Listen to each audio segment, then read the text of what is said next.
Today is Good Friday. Christians throughout the world pause on this day to think about Jesus' death.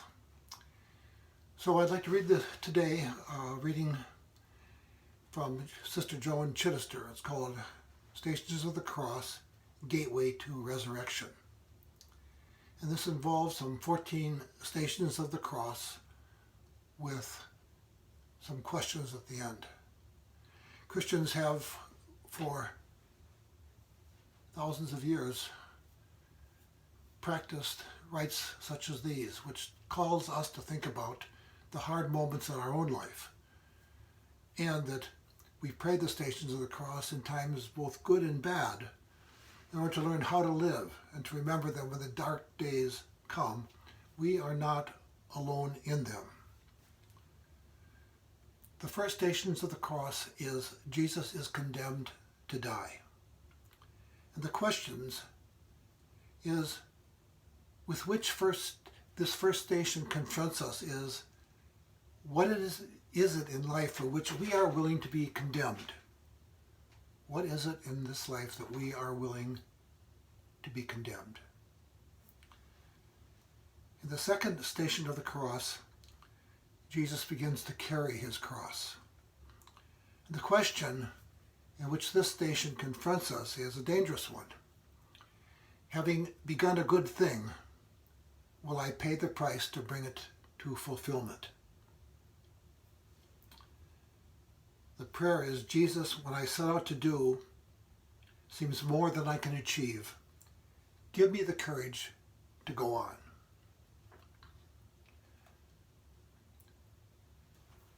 The third station of the cross, Jesus falls for the first time. The question that this station presents us is a simple one. Is the struggle of my life worth enough to struggle for to the end? And the prayer is, Jesus, when I fall under the weight of my good intentions, when quitting seems so much easier than going on, give me the determination to get up and begin again. The fourth station of the cross, Jesus meets his mother.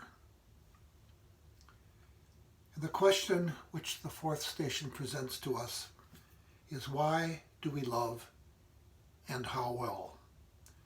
If we love another for our own sake, that love is doomed for both of us.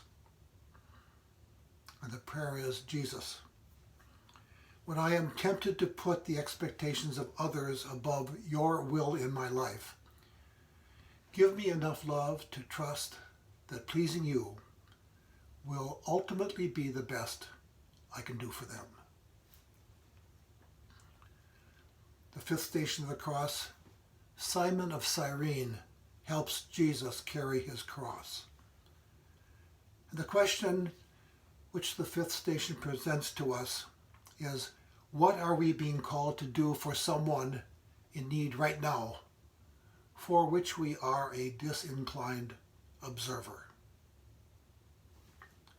And the prayer is, Jesus, when I fail to recognize the needs of those around me, send them into my life so that before I die, my own soul could come to the wholeness that generosity brings. The seventh station of the cross is Veronica wipes the face of Jesus. The question with which the sixth station confronts us is, who is there? Whose life you deplore that you have reached out to help? And the prayer is, Jesus, give me the love it takes to befriend those whom I deplore. The eighth station of the cross, Jesus falls for the second time. The question which the seventh station confronts us is a grave one. Is there anything important enough for which we will endure even when it comes to the unattainable? And is there any pain worth more than the desire to run away from it? And if not, what kind of spiritual life can possibly be sculpted out of a life lived on the surface of glitz and pleasure? The prayer is, when what I want seems impossible to obtain, give me the wisdom to know that wanting something good is often better than settling for something lesser. The eighth station of the cross, Jesus meets the weeping women of Jerusalem. And the question with which the eighth station presents to us is a confronting one. Do we really reject what we call sinful? Or do we really reject only the sinners themselves? This brings us to face ourselves at our deepest and darkest core. The prayer is, Jesus, help me to strive for both mercy and justice. Give me the heart to stand with the people who need me and the mettle to go beyond what is to what can be. The ninth station of the cross. Jesus falls the third time. And the question that is presented to us is this one. Are we about something big enough to be worth every effort in our lives? And the prayer is, Jesus, when I am tempted to sit back and let the rest of the world go by, to ignore the big things of life or quit the hard ones, raise me up to the measure of your own Spirit and enable me to start again. The 10th station of the cross, Jesus is stripped of his garments. And the question before us is, what is underneath the garments of pomp, authority, dignity, and wealth that we have so carefully cultivated around us? Anything at all. And the prayer is, Jesus, when I lose everything in life that I depend on to give me status and give me security, help me to find myself in you, full to the brim with a sense of the fullness that comes with faith and a purity of heart. The 11th station of the cross, Jesus is nailed to the cross. The question,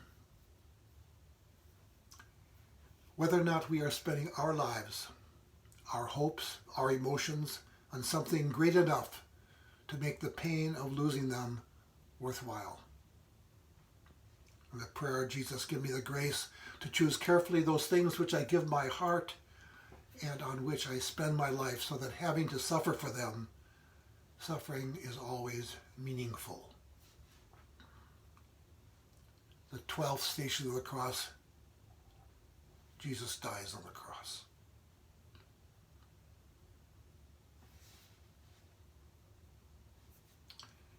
The question with which the 12th station confronts us is an awesome one. Am I able to accept the daily deaths of life, both the great ones and small, knowing that death is not the end of life, only it's passing over to something new in me? And our prayer is, Jesus, at this moment I do accept from your hands whatsoever deaths you shall choose to send me this day, with all their pains and griefs. The 13th station of the cross, Jesus is taken down from the cross.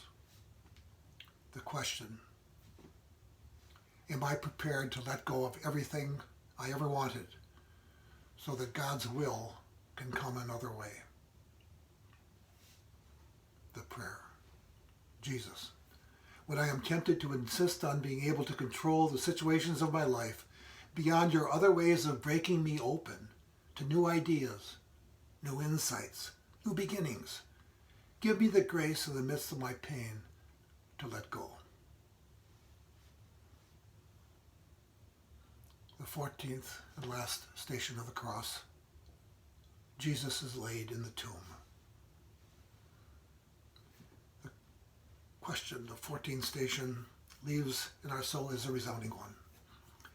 Am I able to trust that the tombs of my life are all gateways to resurrection? And the prayer, Jesus, give me the grace to see in all the dead ends of my life and an invitation to new life.